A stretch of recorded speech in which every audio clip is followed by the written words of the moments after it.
चारित्र्याच्या संशयावरून मित्राचाच गेम करण्यात आला। अकलूज इथं दगडानं ठेचून एकाची निर्घृण हत्या झाली। त्यामुळे परिसरात एकच खळबळ माजली। माझ्या बायकोबरोबर तू का बोलत असतोस? तुझा आणि तिचा काय संबंध आहे? असं म्हणत एका 38 वर्षीय इस्मावर तिघांनी हल्ला चढवला। जमिनीवर पाडून लाथाबुक्क्यांनी बेदम मारहाण केली। हल्लेखोरांपैकी एकाचा राग भलताच अनावर झाला।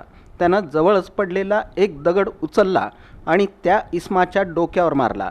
रक्ताची धार लागली। ते पाहताच घाबरलेले हल्लेखोर तिथून पळून गेले।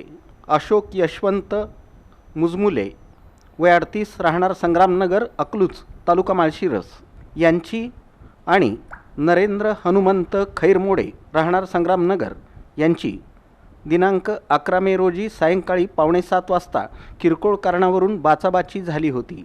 बाचाबाची झाल्यानंतर दोघेही आपापल्या घरी निघून गेले।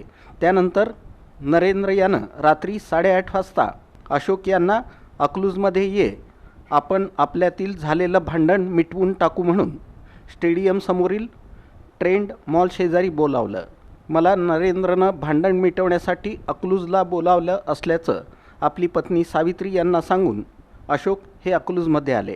ट्रेंड मॉल्सच्या शेजारी अगोदरच येऊन थांबलेल्या नरेंद्र खैरमोडे, वैभव खैरमोडे आणि योगेश धांजे यांनी अशोक यांच्याबरोबर बाचाबाची सुरू केली। तू माझ्या पत्नीबरोबर का बोलत असतोस? तुझे तिच्याबरोबर अफेअर काय आहे? असं म्हणत नरेंद्रनं अशोक यांना लाथाबुक्क्यांनी मारत जमिनीवर पाडलं। वैभव आणि योगेशही अशोक यांना मारत होते। तेवढ्यात वैभव खैरमोडे यानं अशोक यांच्या डोक्यात दगडानं मारून त्यांना रक्तबंबाळ केलं। जबर जखमी झालेल्या अशोक यांचं रक्त वाहण्यास सुरुवात झालेली पाहताच हे तिन्ही आरोपी पळून गेले। जखमी अवस्थेत अशोक यांनी आपल्या पत्नी सावित्री यांना फोन करून मला नरेंद्र आणि त्याच्या साथीदारांनी मारून जखमी केल्याचं सांगितलं। मी त्यांच्या विरोधात गुन्हा दाखल करण्यासाठी पोलीस ठाण्यात जात आहे, तू तिकडंच ये, असा निरोप देत अशोक मुजमुले यांनी अकलूज पोलीस ठाणं गाठलं। आपल्याला झालेल्या मारहाणीची तक्रार देऊन अशोक हे उपचारासाठी उपजिल्हा रुग्णालय अकलूज इथं गेले। त्यानंतर 12 मे रोजी पहाटे 3 वाजता अशोक यांना उलट्या होऊ लागल्या। थोड्याच वेळात ते बेशुद्ध झाले। त्यांच्या घरच्यांनी त्यांना तातडीनं अकलूज क्रिटिकेअर हॉस्पिटलमध्ये दाखल केलं। तेव्हा डॉक्टरांनी त्यांच्या मेंदूला इजा झाली असल्याचं सांगून त्यांना अतिदक्षता विभागात भरती केलं।